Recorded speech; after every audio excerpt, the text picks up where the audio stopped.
Hey everybody, I'm Yvonne with Back to Earth Creations, and in this video we are unboxing January 2023's booty boxes. Well, kind of unboxing. I have them kind of laid out here behind me. So at the time of recording, we've just come off of the longest break we've ever had from uploading, like ever since starting our channel.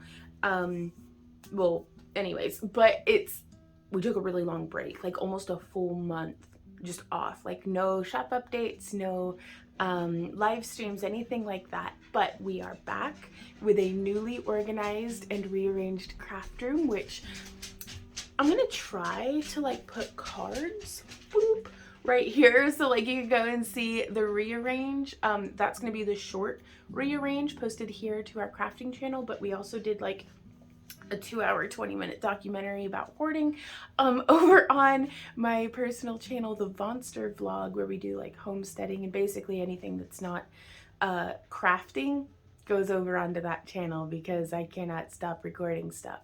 But we've done the rearrange. We are back at it, refreshed, renewed, and I'm very excited to unveil, albeit a little late. We had meant to do this at the beginning of the month, but well, here we are. We have projects to go along. Finally, we have projects to go along with our booty boxes. So I'm going to show you guys what you can expect from your January package. Now, February's video is going to be coming out at the beginning of the month. So if you purchase a booty box from our website, or if you're part of our Happy Crafter subscription service where you get booty boxes shipped to you, like charged and shipped every month, as you get your packages throughout the month, you'll already kind of know what to expect and what projects we're going to be tackling. So if you guys have any questions or anything like that, leave it down in the comments, or email us at backtoearthcreations@yahoo.com so that we can hopefully be helpful to you. But let's go ahead and get this camera flipped around and get to it. We are going to be making a video like this every month, ideally at the beginning of the month instead of the end of it here in January. But at the beginning of the month, we'll have the unveiling of the general color scheme of what cabs you can expect in your kit, as well as, well, in your box, as well as what wire you can expect. And then we also do send out in all of our booty boxes. This is January sticker that I had done, that it's just a little die cut sticker that, I don't know, stickers are fun. So I thought we'd send them out. And then we also do, for whether you're a $1 or a $5 or one of our booty box or a channel member or a Patreon supporter, but if you support our channel in any way, you should be getting an email at least once a week that has your 20% off coupon in it. And if you can't find that, or if we're getting eaten by your spam filter or anything like that, again, just contact us and we'll see if we can get it sorted out. Now, also with our booty boxes, we do not charge shipping. If you do the monthly subscription, we do not charge shipping on your packages. So it's, just a flat $10. Now, if you purchase the single purchase boxes off of our website, we do charge shipping over there. But it's kind of just a way to thank you guys for believing in us and, and showing your support, month to month. So we really appreciate y'all. But this is what we sent out in our $10 boxes. And the project that I would recommend for these guys are a glue-on bail, which again, there should be a little card up here on the, I don't know, maybe this side actually, that will link you to a video where we go in depth on how to make and apply your own homemade glue-on bails. And that's just a fun little project for if you've got extra cabs and you have like a vending event, or you want to give some freebies out to friends, family, or online orders or anything like that. It's a really nice way of just turning these into jewelry pretty quick. Now that was our $10 box. Our $20 box would get something along the lines of, now the colors again for January may not be exactly what we're showing here. It's always a little bit random because just sometimes we don't know how things are going to come out of the kiln. But in our $20, you can expect 2 of our tile style cabs, 1 of our frit style cabs, which I think are just the prettiest. Like, I absolutely love the light coming through this, and then even just the light catching from the side. I'm really pleased with how the color blend on this one came out. And they are going to have bubbles in them because they are made out of frit. That's part of, I think, the charm of it. It just makes it, I don't know, gives it so much character. If I wanted perfectly clear, perfect glass, I would just go to a factory and not make it myself. And then in our $20 boxes, you will also get a dichroic glass cabochon, which these are, the glass itself is plated in precious metals that give this duotone, just really cool colors. And depending on the metals and different techniques that go into that, we don't do the dichro coating here in our own house. We just fuse it into the cabochons. But get some really cool effects. And then also a 10-yard spool, that's quite a bit of wire on there, of a 20 gauge in antique copper tone. Now this is Parawire's non-tarnish wire that I use in just about all of my work. And the project that we recommend for our $20, like the $20 and $30, because they both get 1 spool, and it's the 20 gauge, is a wire wrap that uses just 1 single wire. You can make modifications to it to use 2 wires, but again, that's going to be linked up here. It's now, be patient with me because it's one of my oldest, like, I don't know if it's the oldest or the second oldest tutorial on the channel, but I stand by it. It's a good tutorial. I like it, and I love that design. Now with our $30, you get, you've got your 2 tile, you get 2 frit. So here's another, no, that's a 3rd tile, isn't it? This is another tile one, though it does have frit on it, with that really cool reaction lines. Now again, not everybody may have this specific color or this specific color for January, but we were trying. But moving forward, we're going to try to be much more diligent and kind of on the ball with that. So you get 3 tile and 2 frit. I love the color schemes in both of these. And then also another dichro. And then another spool of the 20 gauge. So this row right here is what you could expect in your $30 kit. And just for the sake of saving tissue paper, I haven't wrapped all of these, but you can expect them in like a little 3" by 4", 3 by 4 by 2" like white box with like a tree stamped on it, like our logo.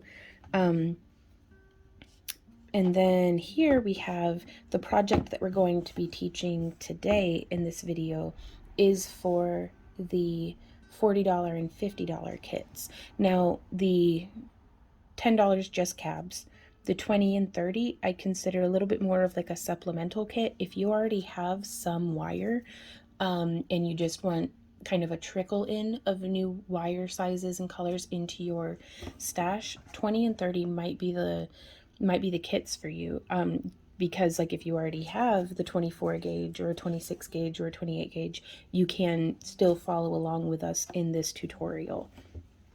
So, but the 40 gets 4 tile, 2 frit, 2 dichro, and 2 wires. And so again, we're going to be using the 20 gauge antique copper and the 24 gauge vintage bronze today.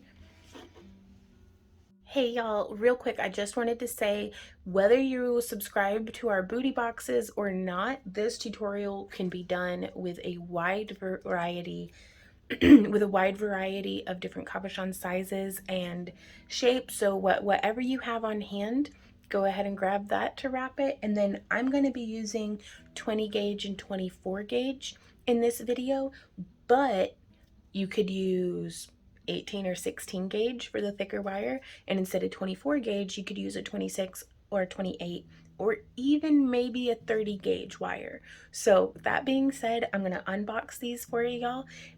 They're already not in a box, but I'm going to talk about what y'all can expect in your booty boxes if you get a booty box, and if not, I just kind of fast forward and we'll get to wrapping. So this here is what we're going to be working with today. This is one of our $50 booty boxes. This is what you can expect to get in that. And now also, if y'all go through and price check, what we sell our cabochons for on our website, I think you're getting a pretty sweet deal on the $50 kit, and that has been the feedback that we have gotten. And I'm so, like, I cannot express to y'all how tickled I am to finally be bringing projects to the table for you. For the kits, because whenever we had initially started doing our craft along kits and booty boxes, I had these ambitions of doing a project a month for each of them, but we were doing wire wrapping kits and chainmail kits, so that was like 10 to 12 videos a month that I had signed myself up to produce, basically. And so I really appreciate everybody who's been with us just every step of the way as we come through to get to where we are now. It's finally, the stars have aligned, and here we are. So in today's project, we are making one of these net bezel style cabochons, cab wraps. And this is a design that I had learned, gosh, years and years and years ago, like over a decade ago, when I still lived in Tennessee. I think from jewelrytutorials.com. Eni Oken, I think, was the name of the lady who did the tutorial that I had followed, but I cannot find that tutorial again. But there's also some beautiful tutorials on like Viking net bezels by CSL Designs, and there's quite a few out on this design, and I do recommend watching all of them because some people vibe really well with me as a teacher, some people vibe much better with other folks. So it's not about being like, watch my video. It's like, no, I want you to learn how to do this. So if I'm not catching a good angle, or something like that, or even if you completely loved my tutorial, please still go check out these other videos, because they offer such insight and perspective that is, of course, unique to them as an artist and teacher. So I'm a firm believer that there's enough room on the internet for all of us, and for every student we could use a teacher. So that being said, this is the project that we're going to be doing, but with this same wire, you can also do a glue-on bail. You can also do the single wire cab wrap, and also the 20 gauge. If you followed along with our wire wrapping masterclass series, there's a whole lot of stuff on there that you can do with the 20 gauge. Make your own ear wires, do your own bead link, connectors, all sorts of different stuff. So I will try to have another card up on the side. I'm actually going to pause and make a note. And just in case the cards aren't working, the little things that like pop up on the side of the screen, I will try to have all of these videos listed down in the video description as well. And I'm also trying to make a corresponding craft along blog post for this, that at least will have pictures, and I don't know, we'll see. If I'm good at anything, it's biting off more than I can chew. So this is the project that we're going to be wrapping today, and in your $50 box you can expect 4 of our tile style cabochons. That one's really pretty. And 3 of our frit. Ooh, I love that red too. I'm just feeling reds today. And blues. I don't know. I just, I'm digging it. So 3 of our frit, 2 dichroic glass cabochons, which this right here is like a $20 value off of our website anyhow. And then, now this is one of our big boys, is what we call them, but this is actually one of the smallest of the big boys that we send out. We also do, like big teardrop ones that have like a hole cut out of them. We do some that are, like kind of square or like diamond shaped, but not quite this diamond shaped, but like more like I don't know, yours might not be this shape is what I'm getting at. But again, moving forward, we're going to try to be more consistent, that everyone who gets one of our big boys will get one of the same shaped big boys. And then we also put in just some little, like this is a little labradorite. It's got a nice little flash to him. And so let's move on over to the craft desk and get to crafting. I'm going to be wrapping one of the dichroic glass cabochons from the booty boxes. and we're going to be making the frame out of a 20 gauge wire. And I'm going to be completely honest with you guys. This is not the ideal gauge for a frame, but when we were putting together our January boxes, I didn't really have like a cohesive plan. It was kind of, we had so much other stuff up in the air.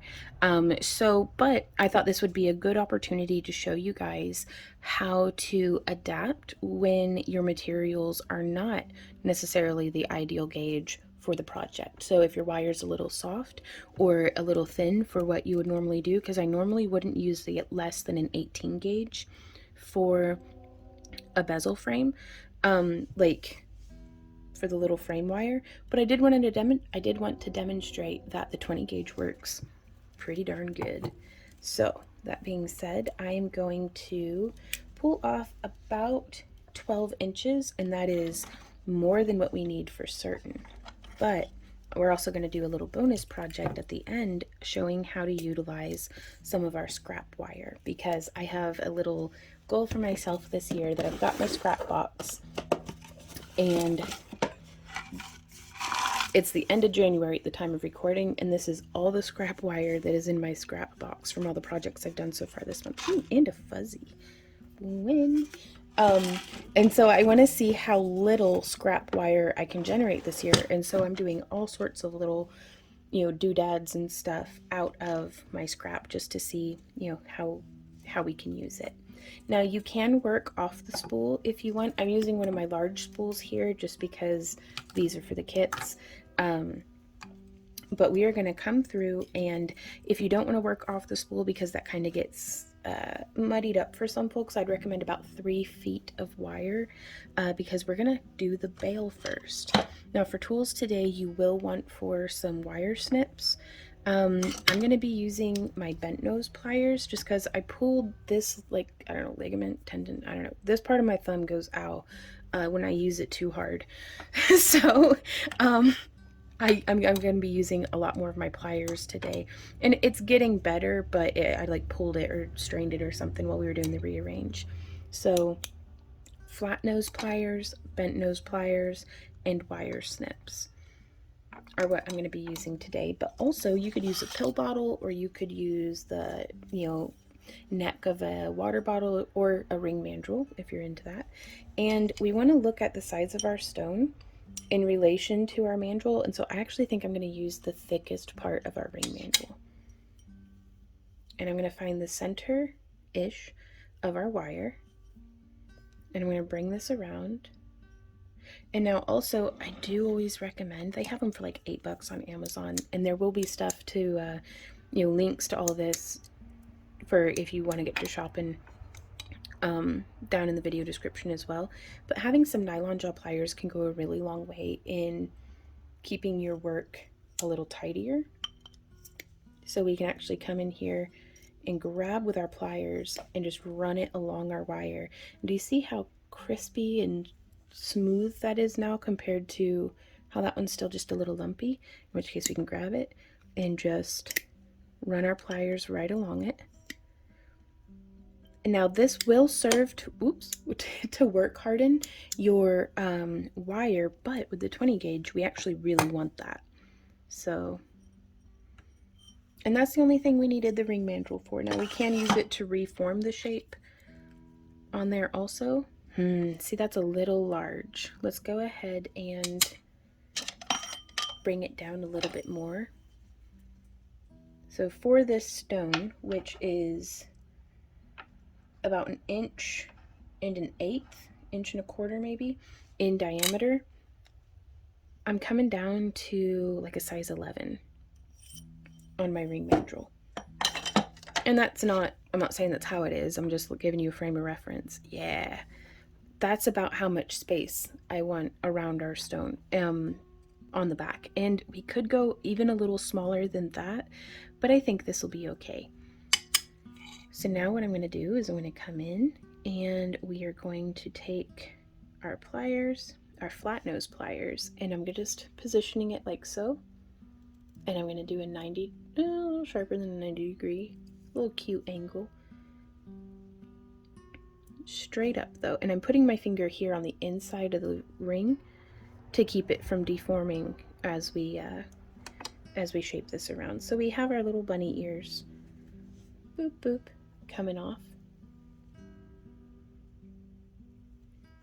You could come through and hammer this if you have like a nylon head hammer. I think that would actually be really wise. Oh no, my hammer's on the other side of the room and I am so lazy. So I'm just gonna use my nylon jaw pliers, just nom nom, to just come through, tap tap tapping. Now I don't necessarily recommend, if this is your first time wire wrapping, or if this is new to you, or if you just decide, I don't necessarily recommend hammering this flat with like a chasing hammer or something, because it's going to make it difficult for your wire to move smoothly around it. So now again, we're starting with the bail first. So we are going to do just a classic figure 8 style bail. And let me see if I can get the camera repositioned. Alrighty, I hope that that's a good angle for y'all. And so we're going to come in, and with about an inch of tail on our 24 gauge wire, we are going to come around and go 1, 2, 3, 4, 5 coils. And I am functioning up here on the tip because, well, it's just easier to get around it, but we're going to have plenty of wire in the way weaving farther down, and this is a good spot to test your grip. If you're squeezing your wire too hard, it's going to start bending it and warping it a little bit. So I find, instead of using 2 fingers where that leaves like a gap for me to make like a little wavy, if I use 3 fingers and hold, and just anywhere that I hold on the wire, I want to make sure that I'm providing counter force.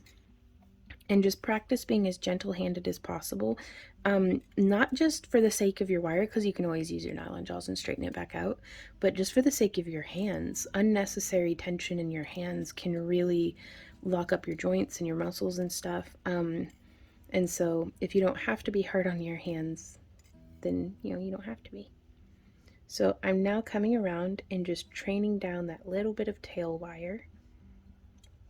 And then I'm going to use my bent nose pliers to, let's zoom way in. Oh, hello, mediocre manicure. Anyways, I painted my nails last night out of a panic. Like, that'll make me look professional. It's gonna take more than a pedicure or manicure.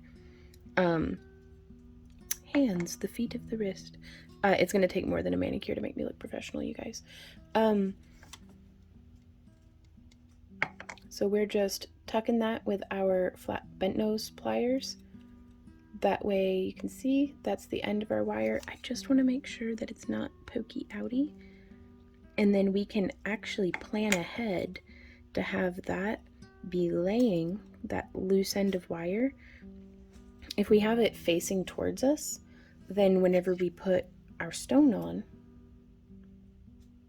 then we're not going to have any little pokey bits poking through on the back. So it's just something that now's a good time to be mindful of that. And now we can come through, and I want to get this past that little bend.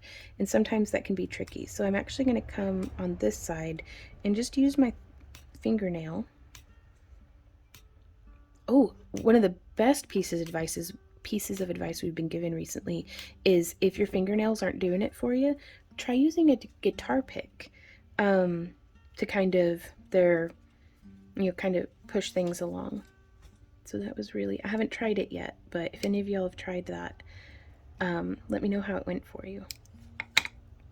So I've scooched that around, made sure that that little loose end is still tucked where we want it to be, and I left 2 coils right here on the kind of, instead of the frame, this is where we get into bail territory. So I left 2 wires there on the bail, and you can see it's wrapping around this back side. Now,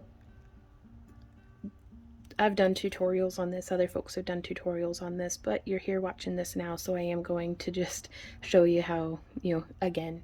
So I've wrapped coming through. I call it a figure 8 weave. Some people call it a corset weave.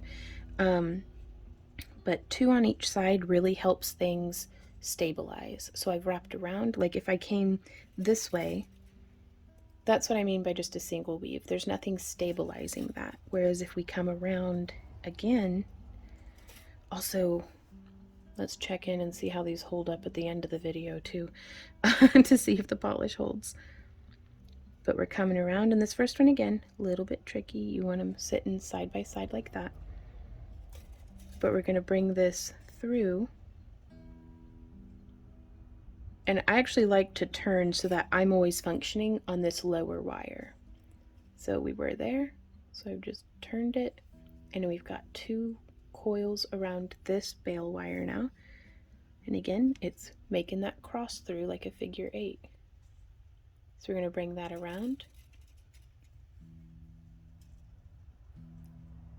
And there's 1 and 2. So we're going to come around, bring our wire through to do that cross.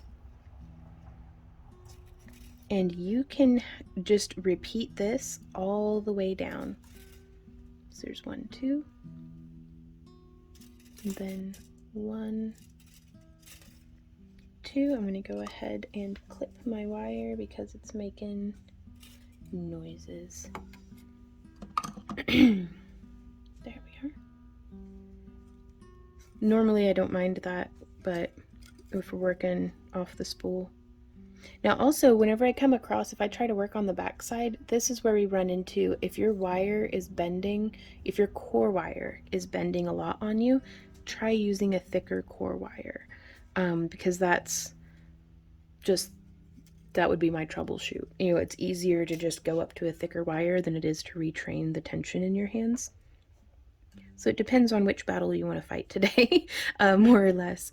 So we're going to continue. There's 1, 2, flip, 1, and that kind of becomes the boop, 2, 1, 2, coming around, and 1, and I like to get my fingernail in there and just press and turn, and then I really hope that this is coherent. So there's 1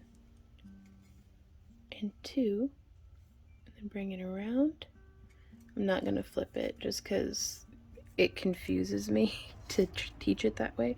But if anything, that just serves as an example of, so long as it's coming out the way that you want, do whatever you need to do with your hands, you know, with how you're holding the piece, anything like that. Do what you need to do to get it to come out for you. So I'm going to go quite wide on this. This guy, I only did a narrow bale, and I kind of like that. But let's see what happens if we change the shape of the wire.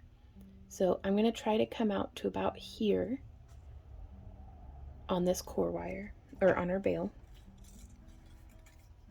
Now the wider you make your bale, the more wire you're going to use up. So that's something to keep in mind. So there's 1, 2, cross, 1, 2, cross, 1, 2, cross, 1, 2, cross. And I use my finger behind it to kind of pin that wire into place, because when we, you know, I don't want it just wiggling around all over the place on me. Whereas if I come here, it kind of loses that tension. I want to maintain the tension, that way when I pull, there's no like floppiness happening. So using the finger on the back just to hold it down. I'm not breaking myself or the wire to try to get it to stay in place, but just holding it with enough firmness. And that's the tricky part. How do you explain to someone how much is enough? Because if you're using a 20 gauge core, that's going to take a different amount of pressure than if you're using an 18 gauge or 16 gauge or 14, you know. So it's that really is the sort of thing that only you can know through practice. So, and that's okay. It is. Like, don't let that part be scary to you. I mean, it is scary. Like, I get it, but don't let that being scary stop you from tackling it, because it's such a joy to get to know the wire. You know, it's easy to have fun with wire wrapping if you're not worried about results, I guess. Gosh, that sounds pessimistic, but it's if you're not worried about nailing perfection right out the gate, wire wrapping is so much fun. But that's the biggest thing that I see get in my own way and in other folks' way whenever they send us emails, which I really appreciate. Like, folks will send us emails with, like, they'll circle the part of the project that they're like, WTF, what's happening here? Why is it like this? And I'm like, I don't know, let's figure it out. But so much of the time it's like, I wish that y'all could step back and look at your piece through my eyes and see how good you're doing, that you did it, you tackled the thing. Whether it's your first piece or 100th piece, you did it. And a whole lot of folks never even do that, guys. So give yourself a pat on the back and just enjoy what you're doing. Crafting's for fun anyhow. Even if you're doing it, like, Randy and I've been running our business out of craft, like, the foundation of our business has been crafting since 2008, but it's still fun. You got to keep the fun in it. And now we're coming through with our flat nose pliers, and we're gonna do the bend. And oh, it's all kinds of like weird and stuff. That's fine, don't worry about it. So we have done the bend, and now we are going to work on the decrease, which is the part that is very challenging for me personally. And again, this is where using my finger to hold that weave in place until, whoop, see, look at that. Ah, it's being sassy.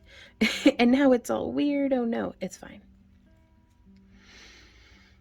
Oh, I hope it's fine at least. And this is always the side that I do down the back anyways, just in case it comes out terrible. We'll figure it out, y'all. I do like to run my fingernail along that just to keep it nice and smooth. We made our little crossover, and then we're going one. And you can see I'm holding this side down with that finger, and I'm holding this side down with that finger. So there's 2 wraps on that side, and then there is 1. Oh, now that got a little wonky. What's happening here? What did you do? Oh, it just looks like that. It just looks funny. It's okay.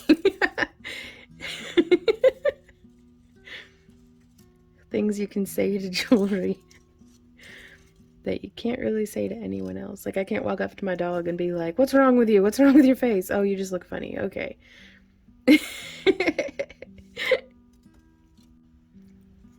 So we are just continuing. And when I'm working on this side, I actually have to pay more attention to how I'm holding it down on the other side, because this hand's taking care of the side that I'm working on. So just thoughts. 1, 2, coming down this way, squish, squish, squish. And I always try to overfill the bail. Like with wire, I don't want the wire coming across to look sparse. I'd rather it look maybe a little crowded, because then whenever we do the curve over, it just disperses really nicely. And then 1 and 2. 1 and 2. And we will be building on, I'm going to try to address a different bail style and a different cab wrap every month in our booty box videos. But again, I wanted to reiterate that these videos, you don't have to be getting a booty box. Like, you can use whatever materials you have on hand. So it's, I don't know, I didn't want people to think that I'm just like, give me your money for cabs. So it's, I'm not just here to push, my product. I wanted to teach this design. But also, if you want a booty box, we do sell them on our website. Sorry, I'm trying to be a better salesperson, and I'm so meta it hurts. So anyhow, thanks for coming to my TED Talk. But yeah, so you can see it's coming out all kinds of weird, you guys. That's fine. So I'm actually going to open this up just a little bit more, get them onto the parallel. And again, if this is happening quite a bit for you, that's an indicator that, to me, that indicates that the core wire that I'm using is a little too thin or a little too soft. So I get asked a lot about what hardness the wire that we're using is. Uh, at the time of recording, when I purchased from Parawire, they don't really advertise their enameled copper as dead soft or half hard or full hard. But in my experience, their enameled copper that we send out in our kits is much closer to, it's not full dead soft, but it's much closer to, if here's dead soft and here's half hard, it's in between dead soft and half hard, closer to the dead soft side. So if you're finding, if you're following along with sterling silver or bare copper from like Rio Grande or something, I would recommend dead soft for this. Now you can see there I was pressing it and it like bent. That's okay. Just boop, bend it back.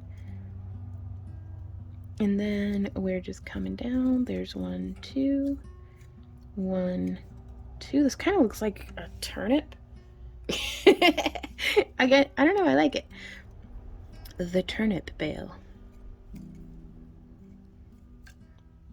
And then it starts fanning back out again. We don't need it to fan back out, but I don't know, we can do some cool stuff. We can get weird with it. So I just want to get the back side to the same length as what the front side is what I'm trying to accomplish here. So there's 1, 2, 1, 2. Yeah, I don't know how it started. It's difficult sometimes to keep it on the parallel, but just observing what's happening without judgment can be a lot of fun.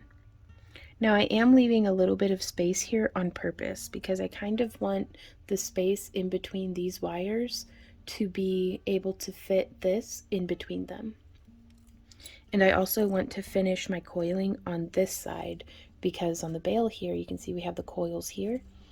I'm going to be finishing the attachment with 10 coils over here. So that's why I want to finish with my wire on that side. I'm going to do like maybe 1. Ooh, I'm coming to the end of my wire anyhow. Excellent. 2. Okay, I'm going to do this one and then 1 more. And I'm going to measure this against a ruler just so y'all can see exactly how mine is.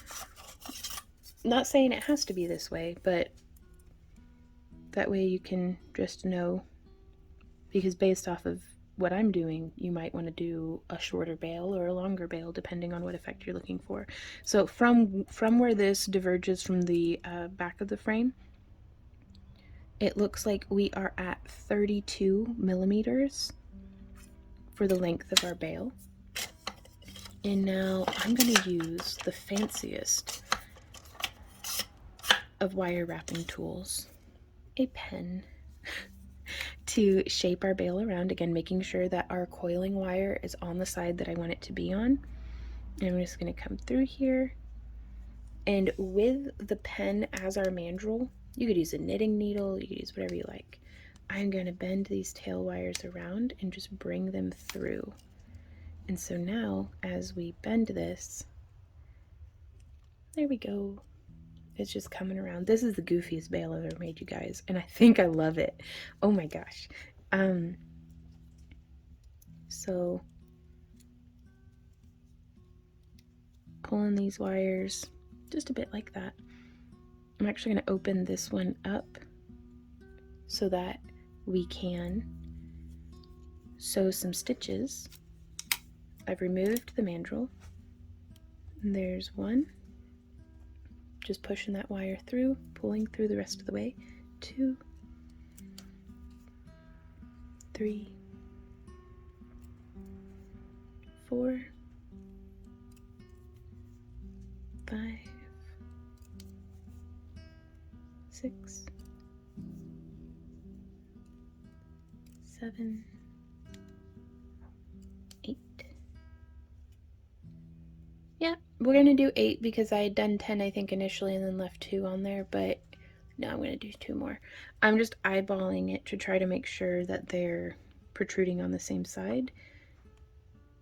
And now also I'm gonna use my fingernail, yep, making sure that the wire is between the frame and where our stone will be.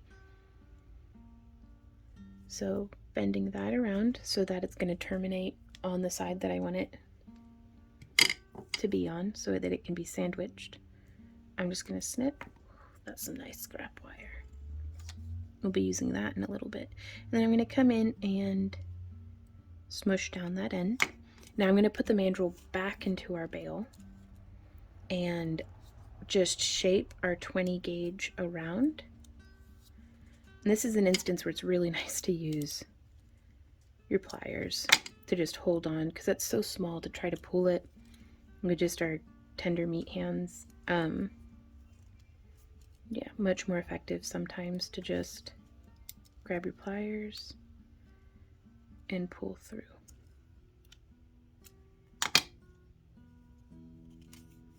So I'm going to remove the bale again. And I want the snip to happen right there. Again, very nice scrap wire.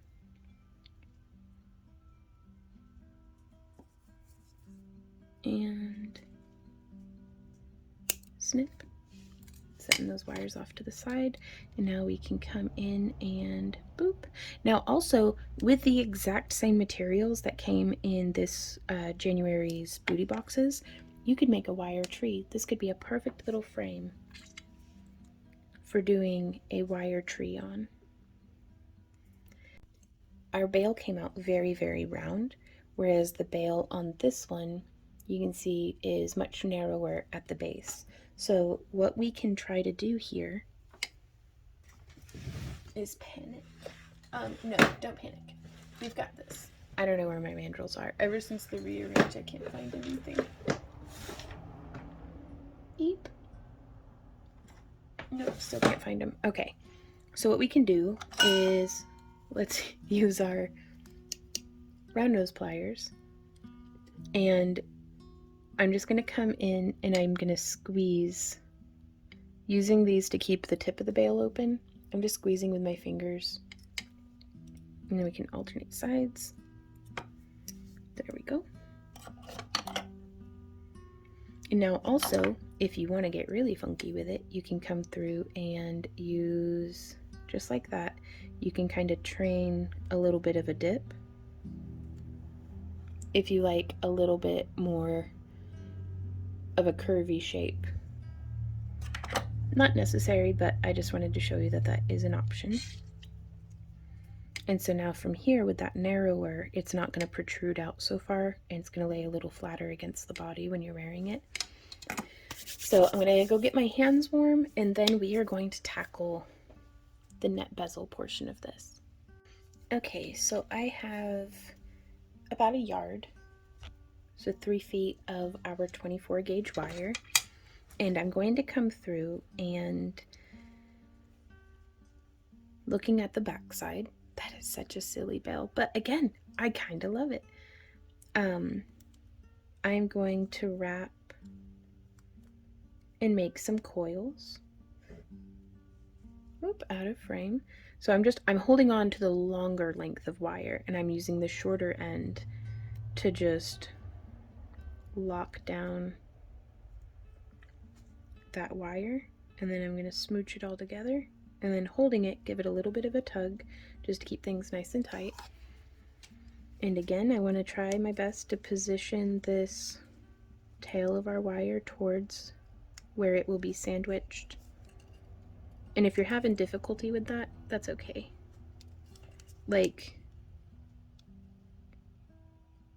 this isn't, gonna make or break your piece, but you can control with the longer piece of wire to get it to come around where you want it positioned, and then hold that and bend the wire around to complete the coiling. So now it's exiting in a direction that keeps that where you want it positioned. So now from here, I always get tangled up whenever I'm starting the wire for this. So we've added the coils. They're, for me, weaving right-handed, they're traveling to the right, and I am looking at the front of the piece. So I actually think I'm going to flip it around so that I'm looking, no, I want to keep, I don't know, we'll figure it out. So I am going to come around through. So if we're exiting here, you can see it's on the front. It's on this side as opposed to the back side. So I'm going to stitch through the back, and then I want to come behind this wire. So I've come through here and then back through. So now as we pull, I am inside the loop that we've made, which is keeping it from just cinching all the way down into just a wrap. And I want to make sure that I'm not crowding. There we go.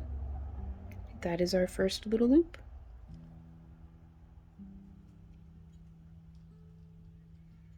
And then I'm going to find the end of our wire, and I am going to stitch through, again, making sure that that wire had exited coming towards the front.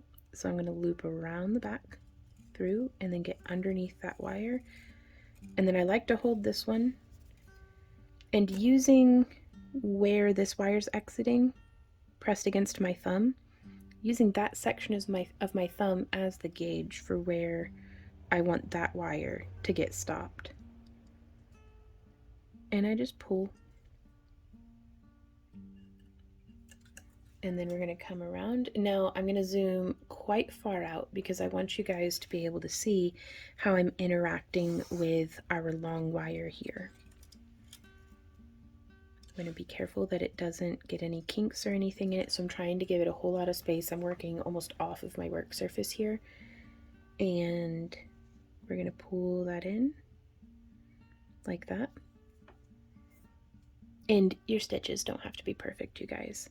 But now I'm very loosely, I do not want to be running my fingers over this wire over and over, because that is going to very minimally but very cumulatively work harden our wire. So again, we come up through, bump, like that. And then almost through the loop, I just grab it and pull it down and start.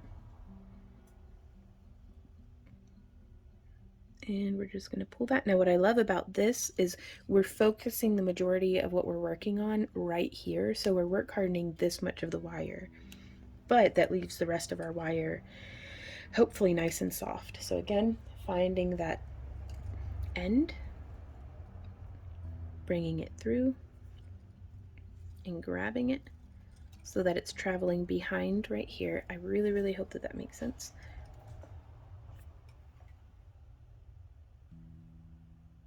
And pulling down. And so that's how our looping is coming out. And I'm going to zoom in a bit more. There we go. So we're making these little loops. Now I'm going to show you for a sec what we're not looking for. What we're not looking for is just a little loop like that. See how it's not crossing through itself? It doesn't really give us any space. Like if we just kept making little loops like that, it's not locking down on itself, which is okay, but that's not what we're shooting for right here, because I want something that's going to lock itself down. So if you find that that has happened, let's just thread back through that little loop that we had made. And also I prefer to do it all in one step, like how we had been, because if I do it like this, get the loop positioned, then right here tends to want to kink. See how that pulled through? Sneaky bugger. There we go. But now I've got that little kink. So that's a way of doing it that does not work that well for me. It may work wonderfully for you, so be sure to try it out just in case. But I find I personally have much better results if I pass up through and then coming underneath and grabbing. Ow. And then just pulling down. Anytime that I can just avoid the wire getting like bunched up and weird. And then if you make a loop that's too small, now's the time to address that.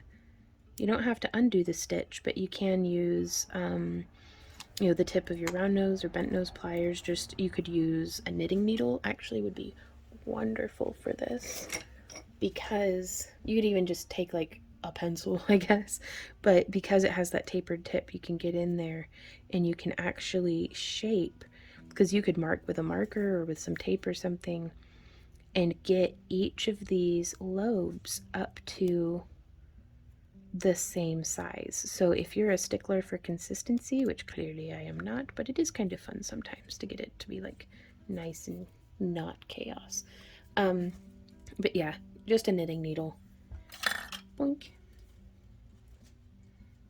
Or again, you could just take like a wooden stick and put it in a pencil sharpener and, you know, make your own little tapered awl.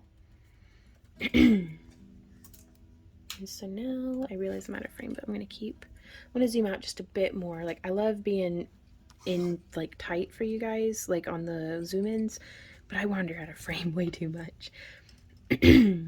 And so if you're commenting down in the comments that I wandered out of frame, I know, and I too am disappointed. So coming around.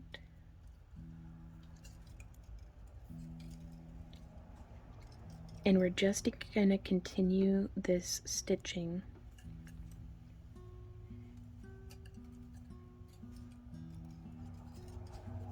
And you could make your loops very tiny.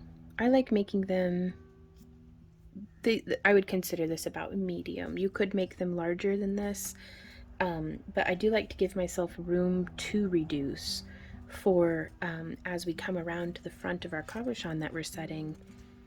We're going to want some room to be able to make, you know, the stitches will get smaller and smaller to pull things in tight so there's no wiggle. And so if you start off with an already tiny loop, you don't really give yourself any room to shrink or room to tighten. Ow, I keep whacking my hand on the table. Yeah, this is the first tutorial that I've shot since, like, in the new craft area, since rearranging the craft room. Now, I mean, we did do the Potomac bead box unboxing, but I don't know. I guess that counts. That didn't feel so much like a tutorial as like just, you know, opening presents on Christmas or something and just having fun. So we're continuing to just stitch on through.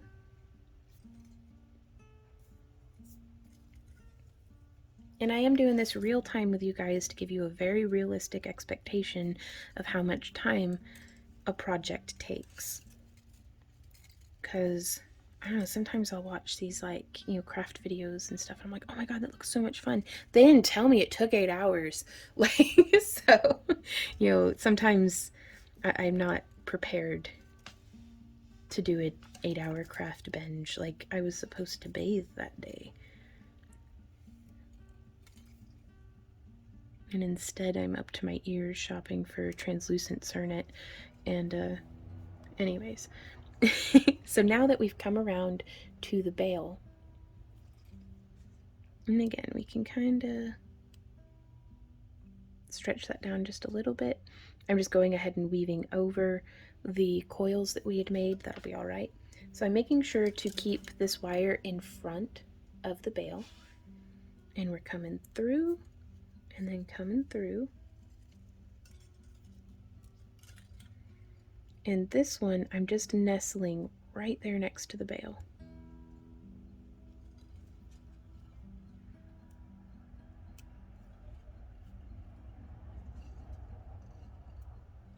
There we go. So it's a little bit larger of a loop, but it is what it is, and I think that'll be all right. And then I'm going to do one more before we start in on the next row. Because I also wanted to show you guys, ideally, we'd be able to do this all with one wire. Sometimes it doesn't always work out like that. So I'm just coming in here, tightening down, there we go. So that is how I have finished this row. So now this will attach to this on the next layer. But real quick, I want to show you guys, I had spliced in a new wire on this one right there. So it's not always a science. Sometimes it's an art of just smushing and making sure that it fits. If I could go back, I would have aimed for, like, if I see my wire getting short and I'm suspicious that it's not going to make it through the next row, then I would have bound off here and then started in a new wire. And I like to do that up by the bail just because there's enough going on that you can kind of hide it. So we'll see if we can address that in this one if it comes up. So now we're going to do our second row. And so we're coming up through here and around. And again, we don't want to be getting any of those little kinks or anything. Like sometimes we'll get that little loop going. Just go ahead and try to train that out. And so now from here, whoop. I don't know if I did that correctly. No, I guess I did, okay. So coming in from behind, grabbing and pulling through.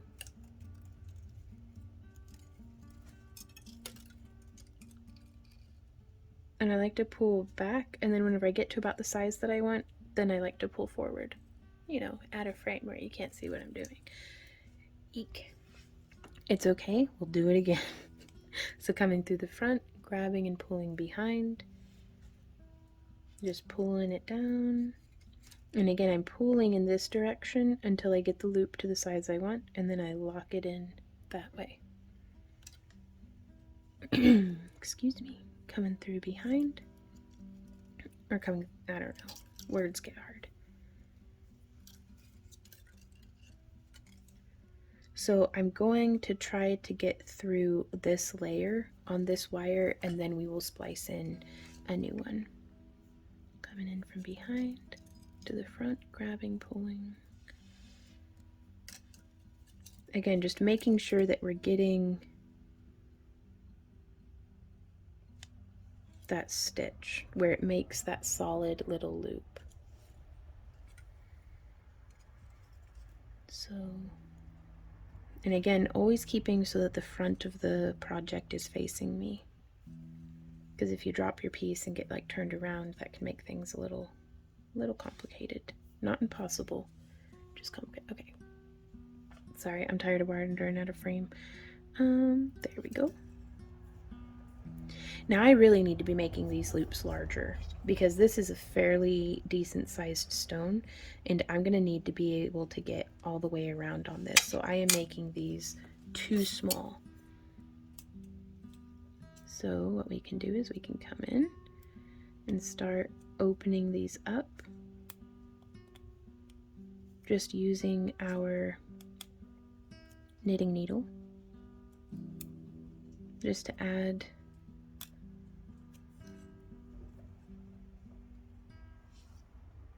I think that's doing a phenomenal job. And now I do want to go through and make sure that all of these guys are nice and tight and where we want them to be.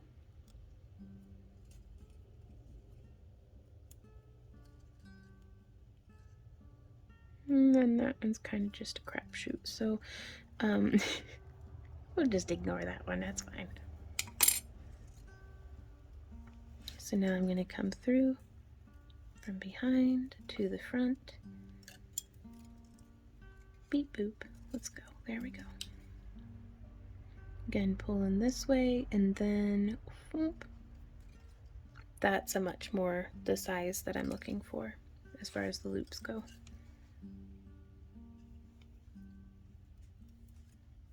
Coming around, down, and then boop.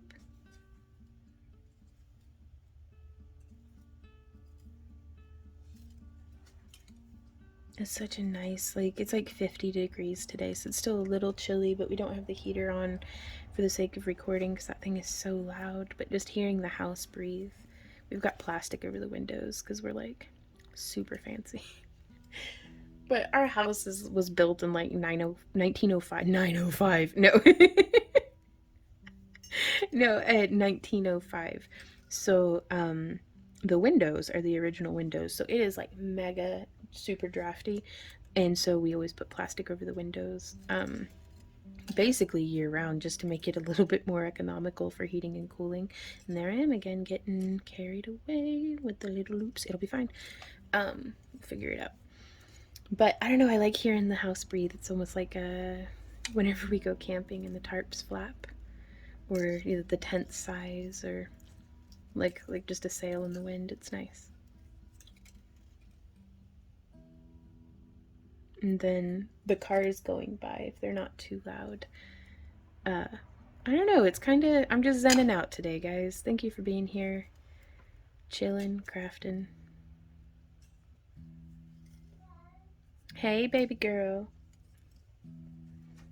Just in time for the boss to come yell at us. I say that, but she yells at us with love.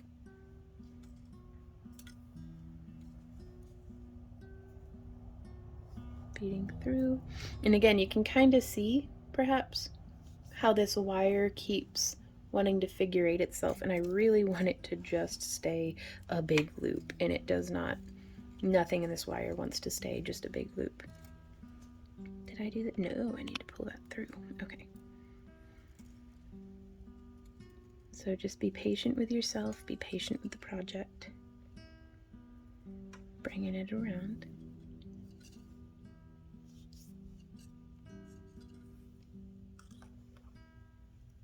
And then here's the tricky one, the one that goes over the bail. So we just ignore that the bail is there and continue on anyways. But what I've done is I threaded through ignoring the bail, and then I'm grabbing that wire and bringing it around to the front, just so that as things settle in, it's on the front of the cab side of the bail, if that makes sense. I hope that it does. Honestly, if any of this tutorial is coherent or helpful to you at all, my mission is accomplished. So, see, it's doing the little loopy thing again. This is where I wanted to splice in a new wire though, but I think I'm gonna be bold and I'm gonna try to get one more layer out of this. So we may live to regret it, we will see, but I almost have 2 feet of wire. If I can't get another layer out of this, I don't know what. So we've come to there. We can test fit it against our stone. You can see it's got that like little edge, little lacy edge going on. And before we get too much farther, I am going to come through. Where did we stop doing the... Yeah, you can see the difference between that one and that one. Boop, boop. And what this is doing is it's actually going to make our little loops here smaller. Like that's where we're getting that extra wire from. So it's not distorting the layer below it. It is making our little loops nice and tight. So don't stress it a bit if you're like, oh my gosh, this looks, like a my first crochet project where it's like just uneven stitches and everything. You can come through, and so long as you push up to the same point on your knitting needle or your pencil or mandrel or whatever it is that you're using, it will even out all of those stitches. So don't be looking at your piece judging it when it's half finished. Sometimes you have to let it grow the rest of the way. And I almost feel like that could just be a pendant by itself. Like, that's so pretty. I love that. I love these net bezels. Okay, so we're going to test fit again. Ooh la la, I love it. Okay. And then we're going to do it again. So we're going to come over here. We've just gone through this loop right there. So I'm going to go through this one. Again, coming through from behind. Grabbing it. Pulling it behind that front wire. And again, we don't want that getting knotted. And we're pulling, and then we're cinching.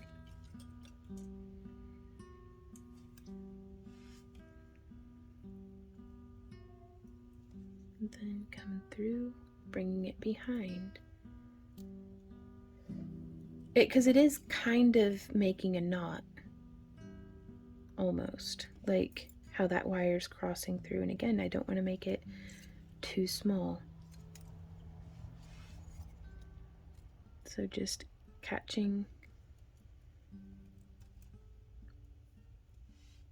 I feel like the work surface gets cluttered the second I think about it.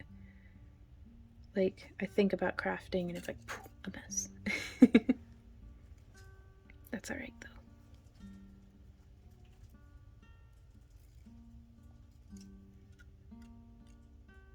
So pulling back and then boop, forward. Going through. I'm in here, honey.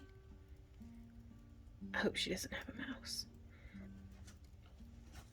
I hope it's just one of her toy mice. Because she'll like catch like a cricket or something and be meowing like that and come and bring it to us in bed. And it's like, no.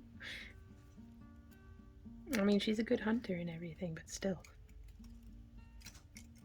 Coming through and pulling.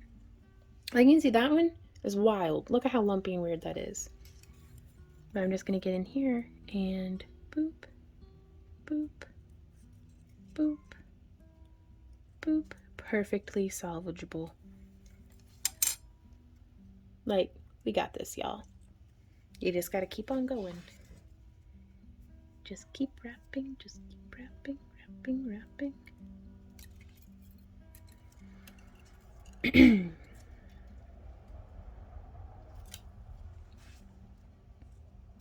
So coming around, pulling through, and you can add little seed beads to this, or big seed beads. I don't know. I'm not gonna tell you how to live.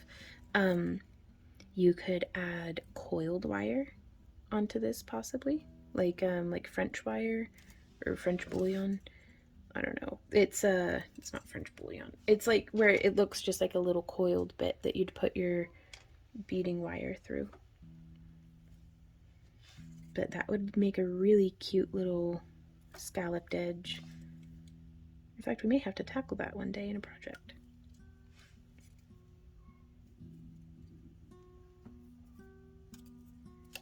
Coming through.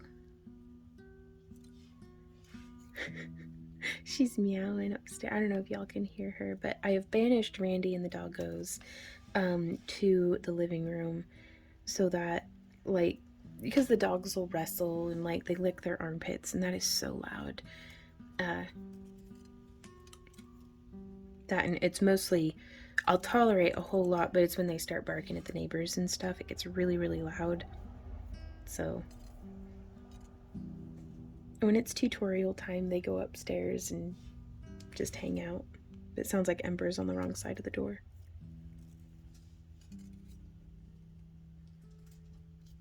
So there's that.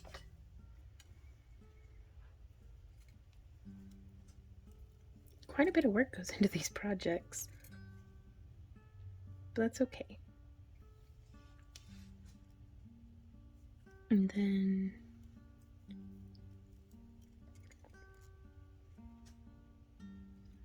now we're going to do the one that comes across the front of the bale.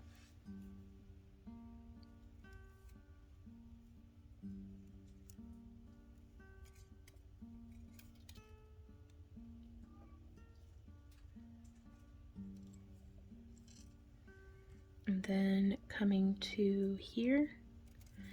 And now, before coming to there, if I were to bind off to the bale here, we're far enough away that it would look kind of tricky. So what I would do, so we are going to zoom in kind of close on this one, is I am going to do a doubled wire. So I'm going to follow through. I want to follow the path of this wire.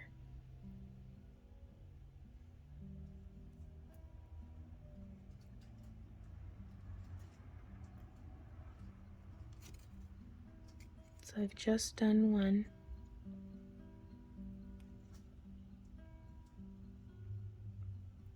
So I'm maintaining that little stitch there.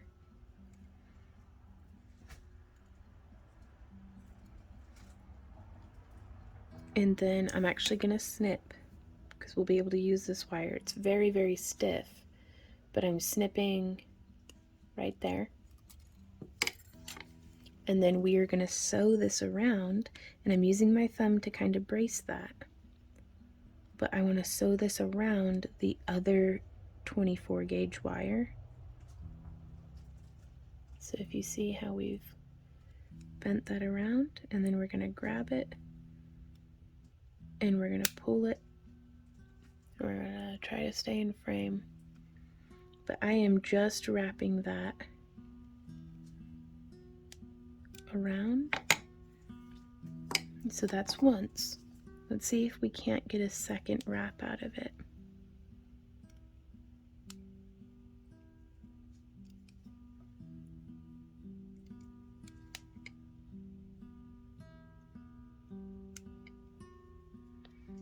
This is where I like to use my petite bent nose pliers. There we go. Well, hey little girl, what's up? Yeah? Yeah. Oh, I love you. Oh, you're so good. I know it is cold. We'll turn the heater on. Did you find your heated blankie? Oh, you're such a good girl. Okay. Sorry. I can't not pet the cat, you guys. Like, I can't not. Where were we? Here we are. And just bringing that around and bringing it through just so that we can grab that little bit of wire. And then I am going to snip it, and you're going to want to make sure that you snip the correct wire on this one. So that one, that little bit's going to go into the scrap drawer. It is.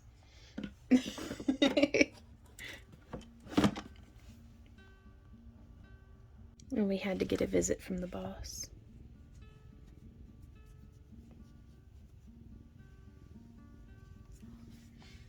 What do you think?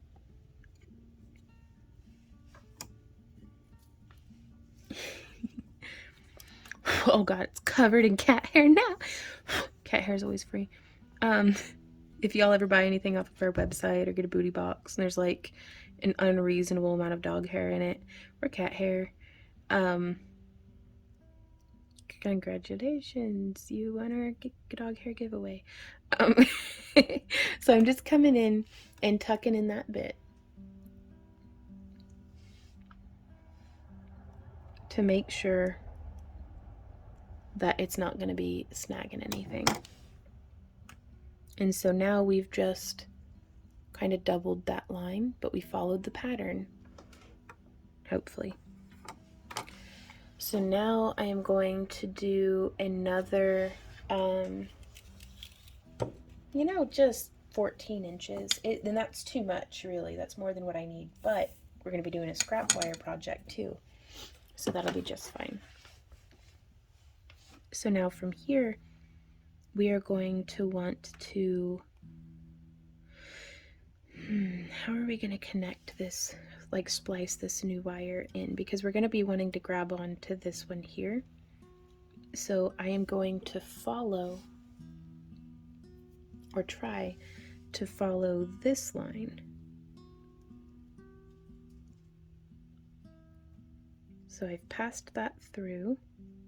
No, I want it to be on the other side because we're looking at this wire right here is the one that I'm going to want to double up over. So I'm going to go behind that one right there. And this is where we can kind of just sneakily splice it. So I'm going to give myself a couple of inches of wire out the back side.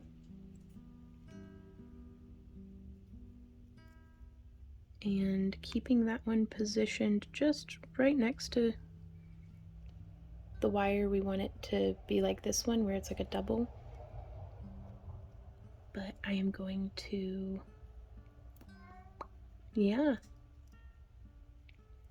just start sewing it around the frame in the back.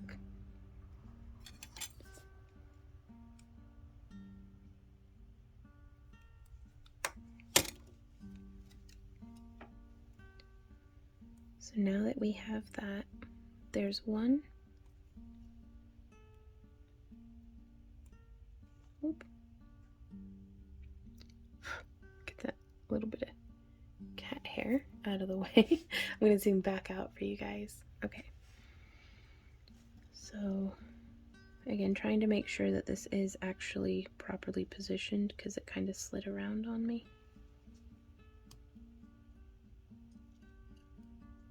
Yeah, so just making sure that that is where we want it to be.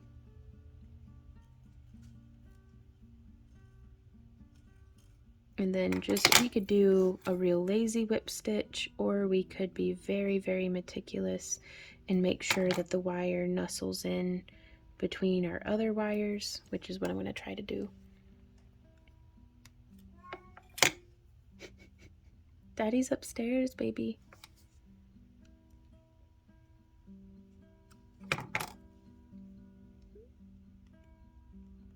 So just lining that up. And then when you grab that wire, support the frame and pull, it just nestles right in. So I'm going to do that one more time. We want to make sure that we're wrapping in the same direction as what the coiling laid down. And so paying attention to that little spot right there. You can almost hear the click of it. Okay, so now coming in, we're going to snip again on the side that's going to be between the frame and the cab. And just smushing that in, kind of burnishing it down actually, just with the curve of our pliers. But now we can come in and hook through this wire as though nothing ever happened. And our wire's all soft and cushy now, so that's nice. So again, threading in from the back, grabbing and pulling through. And this is also going to be our shrinking layer. So I've set our stone in here, and I'm going to start pressing just with my fingers to get those lobes up around our stone. So there's one. And from here, we're coming through, and we've changed perspective. So where we were looking at the palm, now we're looking at the back side coming around. So just make note of that. So we come through, but I still want to pull this, there we go, and make that little loop. And this one we are gonna cinch the crap out of and then pull it in. So I like to, this wire, hold it down, and then we just sew through like that. So long as this wire ends up on top of itself, having passed through that loop, so making it real nice and small, and then pulling over. So holding that down, coming through, pulling towards me, and then boop, the other way is going to make us a really nice small stitch. Holding it down just bypasses having to do more fiddling. Pulling this way and then boop, into the loop. Sound effects do help, me at least. Now you don't have to stop here. This is, I like a less is more net bezel, but I've seen some folks do, I mean, where the net bezel encases like almost the entire stone, and it looked beautiful. So I just don't want to cover up too much of this dichro, but use your own preference. You could do layers and layers and layers, you know, for days.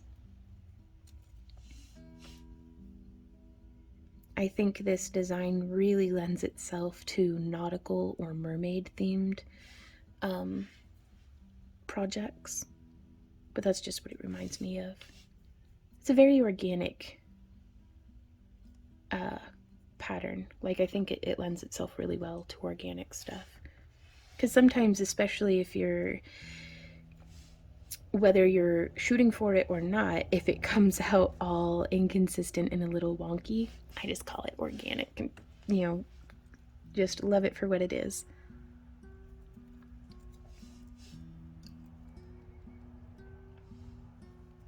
And as an artist, I often have to remind myself that just because something that I made didn't come out the way that I had envisioned it, or that's particularly my favorite way, it might be perfect for somebody else.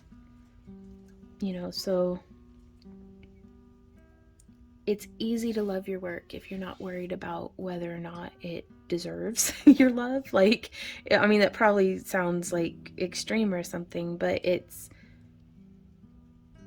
easy to love the art that you make if you're not worried about whether or not it's worthy. Because, I mean, it is, first off. But just don't worry about it. Just have fun making it. Have the joy of crafting.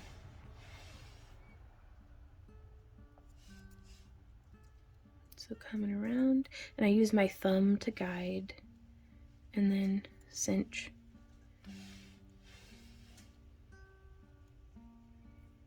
Coming through. Like on this one, I think I would have had a lot of fun adding beads to this row. I would have added 2 beads to that, not the first row, but the second row. Added 2 beads on each loop, and that would have given us a really cool beaded frame. That we're gonna have to just do a video on that as well, because that gives us a frame that we can then, if we used a large enough bead that we can fit 2 of the wire through it, we could start building the bezel out. So, yep, that's what we're gonna be doing.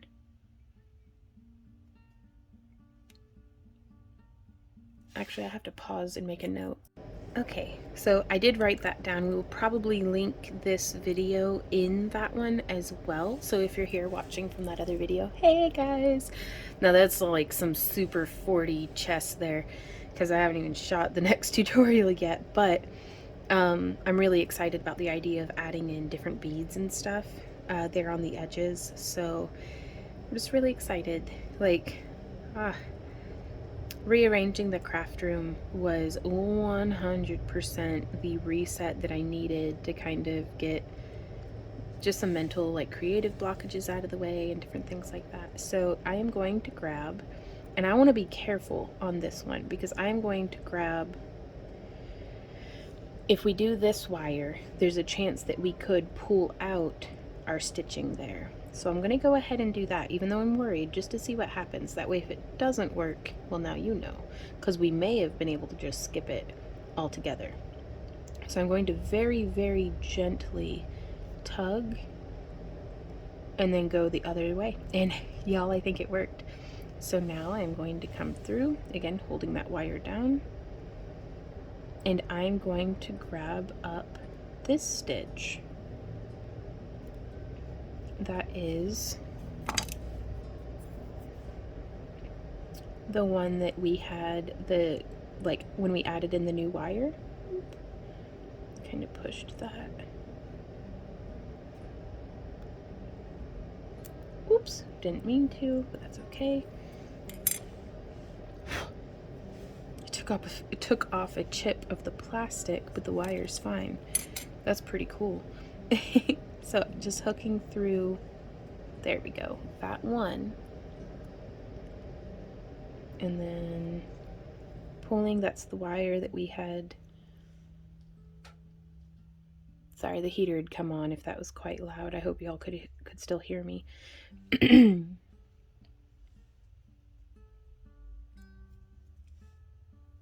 So we went through and we were able to grab onto those wires that were where we bound off and were where we added in this new wire. So from there, we are technically done, because there's a little bit of rotation in the stone, but that's normal. So I think I'm going to splice over to this one. Splice over. I don't know why I said that. It's just continuing, because we could do a second layer. So I'm getting in here. There we go. Sometimes doing a little bit of a bend on the tip of your wire can make it so that you can get your pliers and grab it and pull it through. So again, just holding that, pulling this away, and then pulling that away. Because we could continue with another layer, but I am very happy right here, just like this.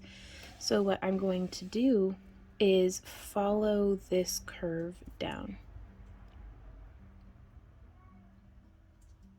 And so I'm just gonna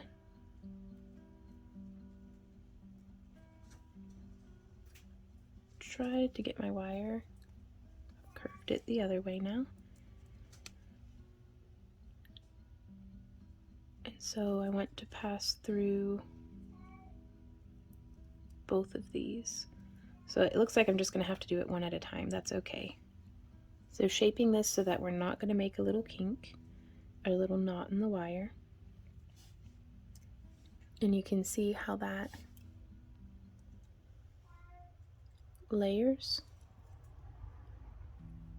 So from here, I want to wrap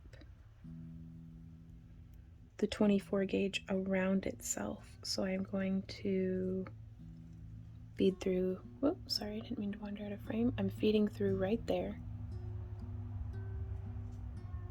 And I'm gonna grab with our pliers and gently pull. No rush. There's no rush, no need for rushing this. Hurrying just expedites the next mess. Expediates. There we go. I used my fingernail to block off that loop that was already there. And I'm going to bend that around towards the back. So you can see how that kind of just nestled in. It's not following the pattern perfectly, but I don't think it's like glaringly obvious either. That's where we finished the design. So I'm going to grab this wire. I'm going to pull up just a bit because that should make us some space between the wire and the cab. Yeah, so now we can fit that through. And I'm just going to grab and pull down. Whoop, get that to nestle in. And I'm going to do one last stitch. And again, just making sure that's pulled up so we can fit through like that. And pulling through just like so. And now again, keeping my fingers on everything to fold that over. And then I'm going to look at it and see round about where we need to snip, and then I'm going to lift it out and away. That way I can snip freely without being worried that I'm going to be snipping through something that we don't want to snip through. And then we can use our bent nose pliers to just smush that down and around. So now there is no little pokey bit to be catching on our skin or on our knitted clothing or anything like that. And that is a net bezel pendant that I think is just gorgeous. Like, that was a lot of fun. Now to do some tidy work, we can come through with our, hey baby, with our knitting needle. And I'm just putting the tip of our knitting needle into each of these little loops and just giving it a little bit of a push. And this is just going to give a nice rounded scallop to each of those loops that we had made, as well as tighten down any wiggle room. So if you have an irregularly shaped cabochon, which this is perfect for, by the way, or if you have some tumbled stones or something, I'd recommend making sure it's oriented the way that you want it to be before doing this step, because this is going to tighten it down. And there we go. So that is our January project. And then with the scrap, you can go through and make little coils around the 20 gauge. which the way that I recommend to do that is I'm just going to hold on with my bent nose pliers, and I'm going to use my nylon jaw to straighten them out. You could use these bits of scrap for ear hooks. 20 gauge is fantastic for ear hooks. And then I'm just going to grab, this is a 9-inch length of the 24 gauge wire. So I'm just going to start making a coil around it. The best strategy I found so far with using up my scrap wire is to not even put it into the bin, because if it is out of sight, then it is out of mind. And I like to go ahead and just make something, even if it's just halfway, even if it's just prepping a bunch of little pieces. So again, I've bound down that last little bit of tail. Yeah, it only saved us a few millimeters of wire, but hey, that's a few millimeters of wire, and that adds up. And again, well, the Parawire enameled copper that I'm using here, hashtag not sponsored, I just really, really love their craft wire. Like, it's fantastic. I don't have to worry about it turning my hands green. Yeah. Yeah. Oh my gosh. What do you think of all that, Ember? But our clients and customers have had a really great response to it over the years. And I think I've been using them almost exclusively since like 2010. So, oh, hey, baby. I know. And I'm just wrapping, wrap. Making the little coils. Well, come on up then. Ooh. Yeah, I've got like a blanket in my lap and a kitty, and this is the best part of wire wrapping. It's having a cat in your lap. Now we can coil this around.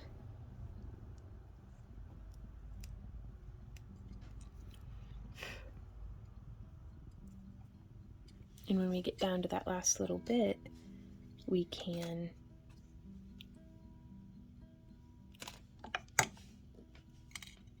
burnish that loose end in. And you can see that didn't get us very far, but I also have this bit. Oh, here's another little bit. Another scrap wire. And the way that I like to splice this in, are you just rubbing your butthole all over everything? Like, why are you like this? Typical upper management. Sorry, she's fine. So we're gonna come in and I'm gonna splice. She's just so happy to be involved. It's like, same, girl.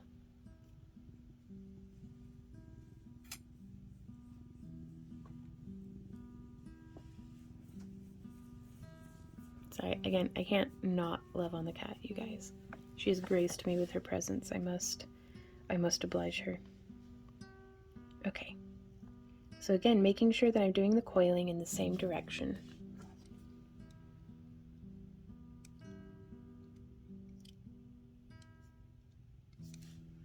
And sometimes you'll get little crossover hiccups, but that's okay. We'll get that tucked in. But you can splice in your little bits of scrap wire. And now something to keep in mind is this will give you a little bit of a gap. No matter how well I burnish this down, there's going to be that little gap right there from where our wire got added. And that's okay, it's just something to be aware of. And then we just continue laying these coils down in between the coil that is already on there, if the camera would focus.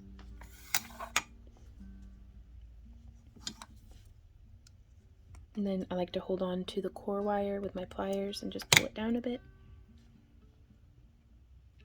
And then continue. And then once we get past, I just keep going.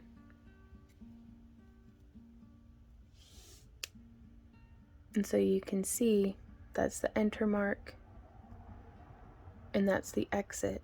But we spliced it in. And And then here on the end, I just get to where I just hold it stable and then smush it with my fingers.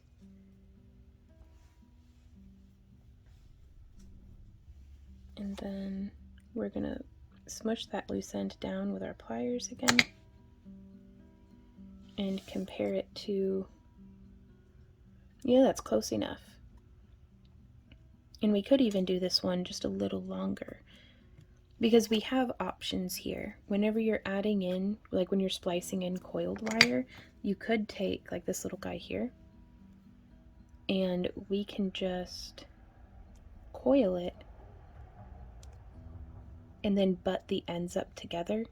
But whenever you put a curve in your core wire, that's going to split. Whereas with these guys, they're going to, since there's, woven, since they're two coils overlaid inside of each other almost, you're not going to have to worry about splitting as much.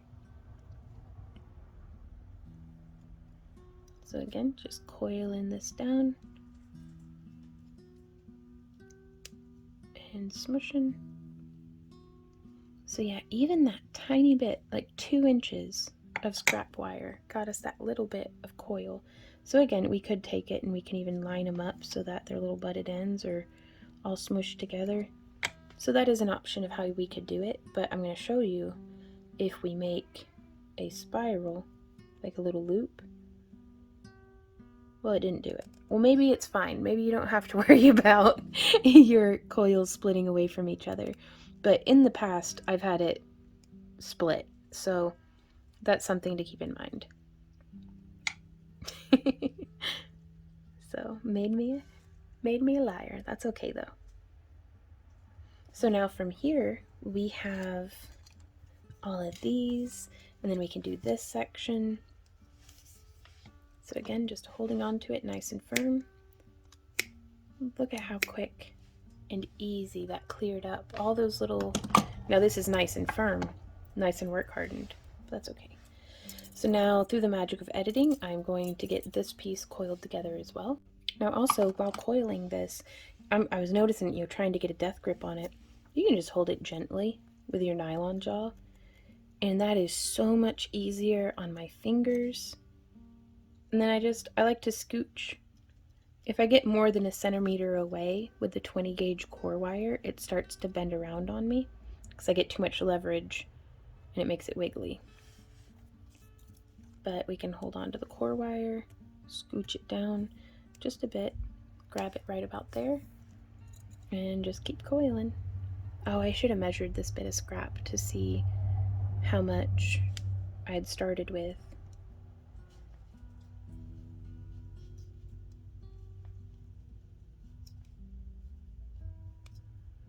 And then just finishing off the end here. But yeah, I don't have to hold it with a death grip or anything. I can just, if it wiggles, it like scooches around inside the jaw of my pliers, I can add more pressure. But you don't have to death grip it all the time. Like just clamped on there. There we go. So there's another little coil, or coiled section. And now what we can do with these is literally anything. So I'm going to grab my mandrel pliers,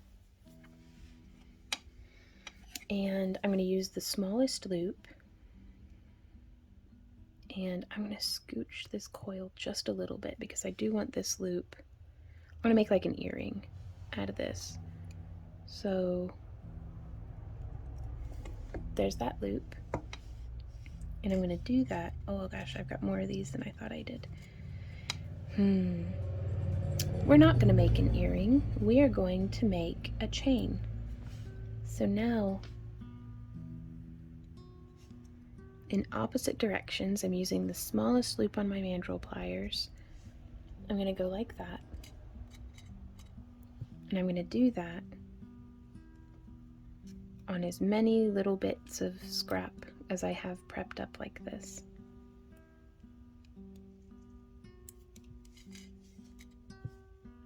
And just coming through. They don't have to be the same length. They can be if you want something very, you know, where each of the links are the same size. Just make sure that these are snipped to the same length initially. But I don't know, I'm gonna kind of experiment. It's scrap. I literally would have just put it into a bin to hopefully melt down one day. We're still saving and hoping and learning as much as we can about metalsmithing, but I have been hoarding copper scrap craft wire for years, um, and even hoarded it through the rearrange because I'm like, I know one day we will tackle this crap and it's going to be glorious, but we'll get there. So I think we're going to make a pendant out of this one. So I'm going to do a little double loop and then a little 90-degree bend, and that's going to be our bail. Now you may want to have some like chainmail rings or something that you can attach things along, but we've bent it, and now I'm going to bend it off to the side again. And now I'm going to put my mandrel pliers away, and I'm going to grab my round nose pliers, because if this is the pendant, then I want a nice little spiral, and I'm going to grab as close to the tip of the pliers and as close to the tip of the wire as I can, and then just shaping around. We have a whole wire wrapping masterclass lesson just on spirals, so that will be linked. Should be a card popping up on the screen. And so we've shaped our little spiral around. That did not make as big of a spiral as I thought it would, but that's okay. So there's that one. And then with these guys, I am just gonna grab and shape. There's one end, and there's the other end. Just making a weird little, let's try this with the nylon jaw pliers too. Yes, I like that. Just shaping it around, just grabbing and bending. And again, we go over this technique in a much deeper explanation in our wire wrapping masterclass on spirals.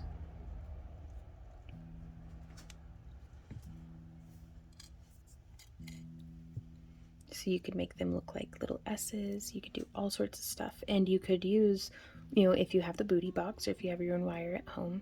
You know, I actually think I'm just gonna make these into more little spirals. So, whoop, like that. You could, and then smush the whole thing in your pliers to work harden it just a bit, and you could make that into an earring charm. The possibilities are endless, you guys. You could use more of your wire, again, if you have some already or if you have it in your booty box, to make some little gemstone links and put like a little link between these and an ear hook that you could make with the 20 gauge wire. You could attach these to these and just make that an earring. So, or make a little necklace component. Oh, that's what we would do with this. That's gonna be super cute. So those will be the earrings. That'll be the counterweight for the back of the necklace, and then these would just be like, we'd make a little bead, like use our 20 gauge to do like a long bead link. So yeah, based off of this, I want to see how y'all finish your projects. So you can post them to all the different wire wrapping groups on Facebook. You can tag us on Instagram, like just do the hashtag craft along with Vaughn, and hopefully we'll be able to see it. You can also email it to us, and we could feature you in next month's booty box tutorial, just to show, you know, kind of what everybody's making with stuff. And also, you don't have to get our booty box to submit pictures of what you've made. So if you follow along with any of our videos or anything like that, I'd love to feature you in our videos. Like, it would be happening around this time if we had thought ahead, and had like pictures of what people have been working on, just to spread some of the inspiration around, because I know y'all inspire me every day with how creative and kind and just awesome you guys are. So hey guys, Future Vaughn here. This is how I finished the necklace in today's, at the time of recording, craft along-a-thon, or just Craft Along with Von Livestream. Yeah, that's what they're called. But yeah, we did the cute little counterweight with the scrap wire, made the links out of the scrap wire, and then I just used some of the beads from my Potomac bead box that I get to make some little links. There we go. That gets nice and centered now. But I love how it came out. So I would love it if you guys would send me an email with a picture attached, if you want, of what you made and how you used your scrap wire and how you finished your necklace, or how your pendant came out, or any of that. So, all right, back to the video. Thank you guys so much for hanging out with us during this video. I hope you had a great time getting your craft on. Again, send us an email with pictures of what you make and we'll feature you in next month's video to kind of just show everybody what y'all, show each other what each other made. There's got to be a cleaner way of saying that. Just like a more concise way. Anyways, words are hard. But yeah, we did the thing. We made stuff and I had a lot of fun. So if you guys have any questions, comments, or ideas, please leave them down below.